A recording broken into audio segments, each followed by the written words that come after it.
Like, comment, and subscribe to my channel, y'all. This is Grown Folks Conversation. Spread the word. First of all, hairdressers. Hairdressers. You are humanitarian workers. You're changing us black girls' lives around. Short story, I'm going to get out of here, y'all. So, and I'm going to put y'all in my business just a little bit, right? First of all, shout out to the in crowd. The in crowd used to live up. She from down the bottom, y'all. We all lived in an apartment. She used to live on top of me for like in an apartment as a child. She used to live on a floor up top of me for years, like just years or whatever case may be. And we was on a drill team together. Showtime, and I told y'all that, right? Who would have knew she's about to be somebody that's doing my hair and did this to my hair? That's what I'm telling you, the family we make, y'all. And she's from down the bottom, Mantua, that's West Philadelphia and all that. So look, y'all, I've seen it to say this. All them hairdressers, and this is probably how I felt that I could talk. Like I could do and be a good person who could speak. They hold all the secrets. And they take good care of them clients. They sit over there and listen to all your yapping. If you don't yap when you go to the hairdresser, then I don't really know what's up. Because my mom does it religiously. She go to the hairdresser like this is part of her religion. And we all know her hairdresser. I don't know if she want me to shout her out from here. But I will say this. She from down the bottom. The whole bottom represents. We got hairstylists. We got braiders. We got people that run their mouth for YouTube. We got rappers. I don't really know their name like that, yo. So I ain't gonna plug nobody rapping all that. All I'm gonna say is that at the end of the day, y'all are therapists, them hairstylists, and y'all stylists. And y'all hold us down. Like y'all be taking good care of us. And now I'm just hyped y'all to get over here to show y'all my hair. So I did a video. But at the end of the day, I just wanted to shout her out. Because at the end of the day, like I told y'all, the family we make, you know, and how when we take care of each other, we all taking care of each other. And the reason why, like this guy gonna ask me the other day, like, Audra, why you start a channel to have a conversation? I said, because conversation saves lives. It does. Think about it. Like, if you don't have nobody to talk to and you getting old, or some of them folks, like, I don't even know them guys who had to go to jail and all that. When you, like, well, I watched it on YouTube about guys that got sit in their room when there's nobody else in there and you just sitting there. Like, you saw Denzel Washington on the hurricane. I don't know if y'all watch movies and all that other stuff. Like, that's cruel and unusual punishment. And being able to converse with people, to share ideas, is healthy for the brain. It keep your brain growing. I don't know the statistics, but I just think that it does. And so, again, like I said, if I was able to have a conversation with somebody, it could uplift me or them. And it can enlighten me. Meaning like this. Hey, boom. Why did you bump me? Oh, I didn't mean to. I just tripped. I didn't mean to bump you. That was a conversation that just changed the whole trajectory of how anything and everything could go. Even when, like I was saying before, about all of us being different. Like black people, white people and all that, but us being a lot of the same. So I'm just wondering, like, do you think conversation is something that can save lives? Because I think it is. When them therapists, I call them therapists.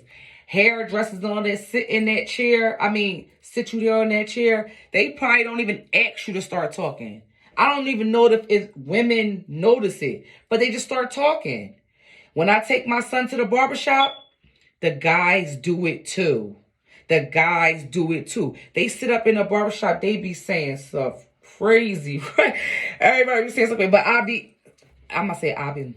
get to hear men emote. Like sit there and tell their business to another man, and then the man speak back and get a man opinions. I never see that at all for men. I feel like women, we have all different spaces to have conversations. We have all different spaces to talk to people and tell them how crappy our day was, so we could hear a word that somebody could uplift us or tell us like, girl, don't worry about that, or tomorrow gonna come, or it's cool, they did that, but then you have something else that you need to focus on. I feel like I've heard it said that females get to live longer because we always got somebody to talk to all the time. But guys, y'all don't be saying nothing to nobody. Because I don't even know if that's in your like makeup or you're supposed to say the stuff to people. I don't know. The bottom line is, that's why I have this channel, because you may not be able to speak to me directly, but you may be able to just let your brain like do something different from what you heard. That's why we always calling each other on the phone, people. And like I said, that's why I started this channel. So I just wanted to check in with y'all and let y'all know that my hairstylist, she hooked me up. And I have other hairstylists too. Because is that a thing? Is that a thing? Meaning you can't be cheating on your hairdressers. And me and my hairdresser was talking about that. Like, look, I get my braids from the same person, even though I feel like I came from all braiders. Like, all my braiders, and I'm going to ask y'all braiders this. Why y'all don't like doing the braids? How come y'all be having the skilled hands, but y'all don't like it? Y'all don't feel like doing the braids. I need answers for that, all my braiders. But back to, is it a thing about, like, is cheating on your hairdresser a thing? Because, like, I have a homegrown hairdresser for, like, perms. Like, we have somebody that she family. The family we make. And she from down the bottom. But her mom used to do my hair on the braids. Like, all my whole life, her mom was doing my hair after my mom did it, right? Because, again, this is about that cheating in the family we make. So the hairdresser who was doing my hair since I was 8 years old, she would do my hair, put my hair in all these, like, braids and stuff like that. And I don't know if she want me to say this, but I'm saying it because I ain't say her name. She lived in Mantua Hall. Shout out to Mantua Hall. Down the bottom, that was our projects, like a high-rise projects, right? And secret, I used to want to live in there. I was wondering, like, Mom, why we ain't getting no apartment in there? It's always warm in there. And it's like everybody don't never have to get dressed. They get to put their t-shirts and they t-shirts and they get to walk around in slides and t-shirts all day until they come out. And they get to have their community all in one building. I didn't see the issue, like, why we couldn't get up in there. But I don't know. That's another video for neither here nor there. But I'm going to say this. My hairdresser, that used to braid me up, she used to braid my hair every month or 3 weeks, depending on what the style was. And my mom could just send me to her, just like I told you about that latchkey. I used to go by the hair. My mom used to send me off to 10 Charlie from school to Lancaster Avenue to buy the hair myself. She gave me the money, but the money was for the hair. So I go get the hair. Then walk from Lancaster Avenue to Mantua Hall. So that's Lancaster Avenue, 40th and Lancaster. And I walk all the way down to 36th or 35th or 36th. Where was y'all? On Fairmount. So anyway, I would do that all the time. Long story short, the family we make, y'all. So my hairdresser take care of me all the time. She give me stuff to eat while I'm sitting in her house getting my hair braided. She sits there and talk to me. I'm a little girl. We just talk about this, talk about that. I must have started learning. I should have known from then that I really got the raps. All right. And to her daughter, right? I'm not going to say their names because they didn't tell me whether I could say their names. In the bottom, I told you we got like a whole bunch of stuff with us. She was a young girl, like 14, 15. She started doing my mom hair. So every time we went, my mom was getting perms and all that. I wasn't even allowed to get a perm until I was 13. So before that, I was getting all the braids. My mom was getting her hair done to this day. My mom don't want me to tell y'all her age, but I don't care. She's 61. She still get her hair done from the same lady who was braiding her hair as a 15, 14-year-old. Ain't that crazy? And she go there every single week. It's really about the family that we make. And not only that, look, the same lady who was watching my baby, the same lady who been braiding my hair when I was 8 years old, she babysits too. She was watching the children that I have every single day. The family we make, I know I could trust her because she took good care of me when I was a kid. So again, remember, check out my video about how is Mantua being taken away from us. But having communities allow for all different kinds of family connection. It just provides for so much love and safety and understanding amongst people. That's what conversations do. Hey, I'm Ron. I'm about to get off.